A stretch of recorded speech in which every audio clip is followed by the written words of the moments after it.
एक समय की बात है। हिमालय की खाड़ी के किनारे एक छोटे से शांत गांव में राहुल नाम का एक युवा लड़का रहता था। राहुल अपने क्रोधी स्वभाव और चंचल मन के कारण गांव भर में प्रसिद्ध था। उसका मन हर समय विचारों से भरा रहता था। एक दिन उसके विचारों के तूफान ने उसके मन को एकदम बेचैन कर दिया था। उसके जीवन से शांति मानो गायब हो गई थी और वह हमेशा अपने ही ख्यालों में खोया रहता था और तनावपूर्ण जीवन जी रहा था। उनके अशांत मन और क्रोध के कारण उनके अपने परिवार के सदस्यों और गांव वालों से भी संबंध अच्छे नहीं थे, जिससे वह और भी अधिक अकेला और अपमानित महसूस करने लगा। वह और भी अधिक मानसिक तनाव की स्थिति में चला जाता है। एक समय की बात है, राहुल अपने गांव की गलियों में घूम रहा था। तभी उनकी मुलाकात एक बौद्ध भिक्षु से हुई, जो एक पेड़ की छाया के नीचे ध्यान में बैठे थे। बौद्ध भिक्षु के चेहरे से निर्मल शांति की आभा झलक रही थी। इस असीम शांति से राहुल बौद्ध भिक्षु की ओर आकर्षित हुआ। जब राहुल बौद्ध भिक्षु के करीब आया, तो उसे अपने आसपास एक सकारात्मक ऊर्जा का एहसास हुआ। राहुल को एहसास हुआ कि इस असीम शांति और सकारात्मक ऊर्जा का स्रोत कहीं न कहीं इस बौद्ध भिक्षु के भीतर ही है। इसलिए वह वहीं बैठकर उनकी आंखें खुलने का इंतजार करने लगा।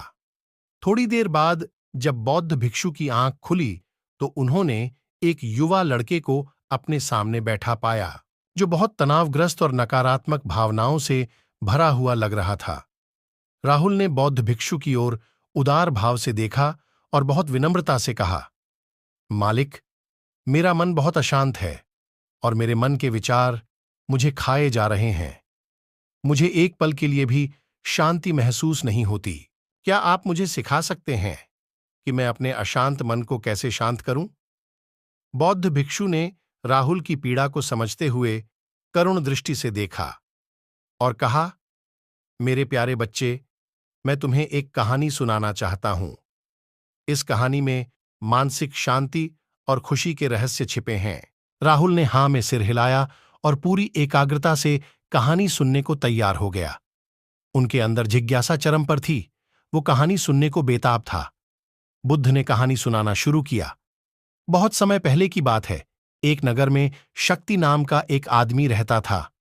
शक्ति बेहद महत्वाकांक्षी व्यक्ति थे और उन्हें हर काम में लोगों से मदद की जरूरत पड़ती थी।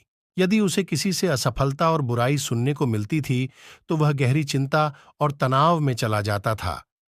उनका मानना था कि सफलता और भौतिक शक्तियां वांछित खुशी देंगी, लेकिन वह जितना सफलता और प्रशंसा के पीछे भागता था, उतना ही मानसिक तनाव में डूबता जाता था। लेकिन अचानक शक्ति का सामना उस समय के मशहूर बौद्ध भिक्षु से हो गया, जिसका नाम महाकौशल था। महाकौशल अपने शिष्यों को ध्यान की शिक्षा देते थे और वह स्वयं एक बहुत ही ध्यानमग्न और प्रबुद्ध व्यक्ति थे। महाकौशल की अद्भुत एकाग्रता से प्रभावित शक्ति ने उनसे अपने भटकते मन को शांत करने का उपाय जानना चाहा। शक्ति ने कहा कि महंत में हमेशा सफलता के पीछे भागता हूं और लगातार अधिक हासिल करने की कोशिश करते हो, फिर भी मुझे कोई क्षणिक संतुष्टि या आत्मसंतुष्टि नहीं मिलती। इस निरंतर बेचैनी के बीच मैं शांति कैसे पा सकता हूं? बौद्ध भिक्षु ने करुण दृष्टि से उसकी ओर देखा और उत्तर दिया, आपका मन एक अशांत नदी की तरह है, जो हमेशा बहती रहती है। आप कभी भी शांत नहीं रह सकते। इसलिए इस अशांत मन को शांत करने के लिए आपको अपने विचारों को बिना किसी रुकावट के जाने देने की कला सीखनी होगी। शक्ति को आश्चर्य हुआ और उसने पूछा कि मैं अपने विचारों को कैसे जाने दूं? आखिर मैं भी तो अपनी इच्छाओं और महत्वाकांक्षाओं से बंधा हुआ हूं। यह सुनकर बौद्ध भिक्षु मुस्कुरा दिए। बौद्ध भिक्षु ने कहा, कल्पना करें कि आपके हाथ में पानी का एक गिलास है। अब आप इसे जितनी देर तक पकड़कर रखेंगे, यह उतना ही भारी होता जाएगा, और अगर आप इसे काफी देर तक पकड़े रहेंगे, तो आपके हाथ में दर्द होने लगेगा। लेकिन अगर आप उस पकड़ को ढीला कर दें और छोड़ दें, तो आपका बोझ खत्म हो जाएगा। राहुल ने पूरी कहानी और उसका संदेश ध्यानपूर्वक सुना। वह समझ गया कि अपने विचारों और इच्छाओं से चिपके रहने से उसका बोझ बढ़ जाता है और अंदर ही अंदर अशांति पैदा कर देता है। अब राहुल को कहानी का अंत सुनने की उत्सुकता से प्रतीक्षा थी।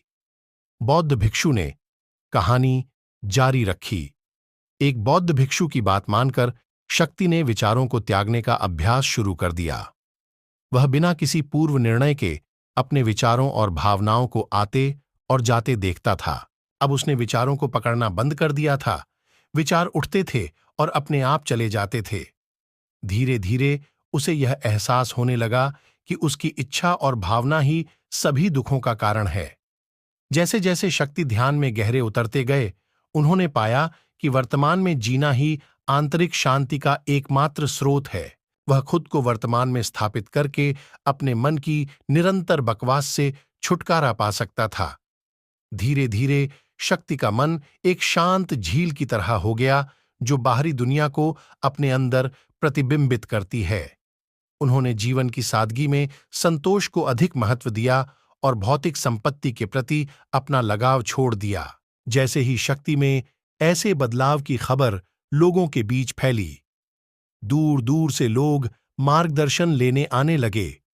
लोगों को विचारों को मुक्त करने की कला सिखाना और उन्हें अपने भीतर शांति खोजने के लिए मार्गदर्शन करना, वह लोगों के बीच शांति और ज्ञान का प्रतीक बन गया। शक्ति और साधु की कहानी समाप्त कर महाकौशल बौद्ध भिक्षु कुछ देर के लिए चुप हो गए, ताकि इस कहानी का अर्थ राहुल के मन में अच्छी तरह बैठ जाए। राहुल ने बौद्ध भिक्षु की ओर देखा तो उनकी आंखों में अब एक नई समझ दिखाई दे रही थी। राहुल ने धीरे से कहा कि मुझे इस कहानी में ज्ञान दिखता है, लेकिन मैं इसे अपने जीवन में कैसे लागू करूं? मैं अपने अशांत मन को कैसे शांत कर सकता हूं? राहुल के इस सवाल पर बौद्ध भिक्षु गर्मजोशी से मुस्कुराते हैं और फिर कहा कि अशांत मन को शांत करने का अभ्यास आत्म जागरूकता से शुरू होता है। अपने भीतर उठने वाले विचारों का निरीक्षण करने के लिए प्रतिदिन कुछ समय निकालें। उन भावनाओं पर ध्यान दें जो आपके मन में आती हैं और देखें कि वे कैसे आती हैं और आकाश में गुजरते बादलों की तरह चले जाएं।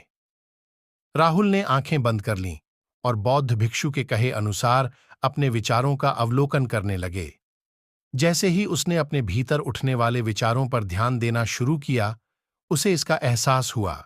उसे अपने अंदर चिंता और इच्छाओं की एक निरंतर धारा बहती हुई महसूस हुई। सिर्फ एक एहसास ने ही उसे एक अद्भुत शांति का एहसास कराया। उन्हें यह भी एहसास हुआ कि यह सभी विचारों और भावनाओं से अलग है। बौद्ध भिक्षु ने आगे कहा कि जैसे शक्ति ने खुद को सभी मोह माया से अलग कर लिया था, वैसे ही अपने मन को अशांतकारी विचारों और भावनाओं से मुक्त करने का अभ्यास विकसित करो। बिना किसी पूर्वाग्रह के विचार को वैसे ही स्वीकार करें जैसे वह आता है, और फिर धीरे धीरे उन्हें जाने दें और अपना ध्यान वर्तमान क्षण पर केंद्रित करें। लेकिन राहुल ने टोकते हुए कहा कि अगर विचार और भावनाएं इतनी मजबूत हैं तो क्या होगा? बौद्ध भिक्षु ने कहा, यह बना रहता है और मन को छोड़ने से इनकार करता है। बौद्ध भिक्षु ने राहुल की बात से सहमति जताते हुए सिर हिलाया और कहा, ऐसे कई मौके आएंगे जब आपके मन में सवालों का बवंडर चल रहा होगा, जब आपका दिमाग आपकी बात ही नहीं सुनेगा। तो ऐसे में आपको अपनी सांसों की ताकत पर विश्वास करना होगा। एक बार फिर भिक्षु ने राहुल से कहा, अपनी आंखें बंद करो और अपनी सांसों पर ध्यान केंद्रित करने के लिए अपने पेट को ऊपर उठता हुआ और मत्ता हुआ महसूस करे। बौद्ध भिक्षु ने बताया कि जब भी आपका मन अशांत हो तो तुरंत अपनी सांसों पर लौट आएं। सांस की वाद्य गति आपको तुरंत वर्तमान के चरणों में वापस खींच लेगी और आपको शांति का अनुभव कराएंगी। एक बौद्ध भिक्षु के निर्देशानुसार आने और जाने वाली सांसों पर ध्यान केंद्रित करने का प्रयास किया। इस छोटे से व्यायाम से उन्हें मानसिक शांति का अनुभव हुआ। उसे याद आया कि उसकी सांसें हमेशा उसके साथ थीं, जो उसे वर्तमान क्षण की याद दिलाती थीं, आराम और शांति लाती है। राहुल के इस विकास को देखकर बौद्ध भिक्षु मंद मंद मुस्कुराए और बोले, मेरे प्रिय, बेचैन मन को शांत करना एक ऐसा अभ्यास है जिसमें बहुत प्रयास और दृढ़ इच्छा शक्ति की आवश्यकता होती है, क्योंकि लगातार व्यायाम से मांसपेशियां मजबूत होती हैं। उसी तरह नियमित अभ्यास से मन भी शांत होता है। स्वीकृति में सिर हिलाते हुए राहुल ने बौद्ध भिक्षु को धन्यवाद देते हुए उन्होंने वादा किया कि आज से वह अपने अशांत मन को शांत कर सकेंगे और अपनी गैर शक्तियों को मुक्त कर सकेंगे। बौद्ध भिक्षु ने राहुल के कंधे पर हाथ रखकर कहा, मुझे आपकी क्षमता पर बहुत भरोसा है और आपको जल्द ही आंतरिक शांति मिलेगी। लेकिन याद रखें कि यह आसान नहीं होगा। लेकिन अगर आप दृढ़ इच्छा शक्ति और खुले दिल से प्रयास करेंगे तो आप निश्चित रूप से वह शांति पा लेंगे जो आपके अंदर है। उस दिन से राहुल अपने अशांत मन को शांत करने का प्रयास करने लगा और हर दिन ध्यान करने के लिए एक अलग समय निर्धारित किया। उसने अपने मन में उठने वाले विचारों को बिना किसी रोक टोक के जाने दिया और अपनी सांसों के जरिए खुद को वर्तमान में बनाए रखने की कोशिश की। समय के साथ अभ्यास करते हुए राहुल को अपने अंदर शांति का अनुभव हुआ। जैसे जैसे समय बीतता गया, राहुल को ज्ञान और शांति का स्रोत कहा जाने लगा। ग्रामीण अपने अशांत मन को शांत करने के लिए राहुल के पास आने लगे। बौद्ध भिक्षुओं के शिक्षक दूसरों की मदद करते समय आत्म जागरूकता की शक्ति साझा करते हैं। बौद्ध भिक्षु आंतरिक शांति पाने की शिक्षा देते हैं। इसके साथ ही उन्होंने अपनी सांसों पर ध्यान देने और अपने विचारों को मुक्त करने की कला भी सिखाई। ऐसे निवासियों का विकास हुआ और उन्हें मन की अमूल्य शांति मिली।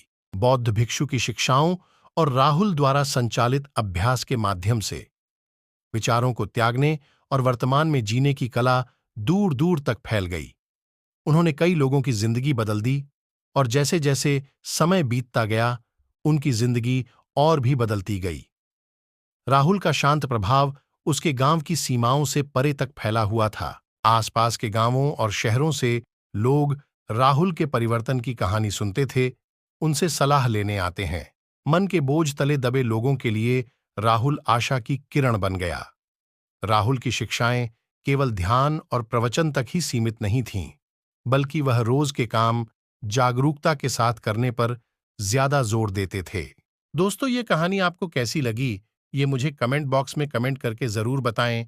साथ ही अपना प्यार और सपोर्ट देते रहें। धन्यवाद।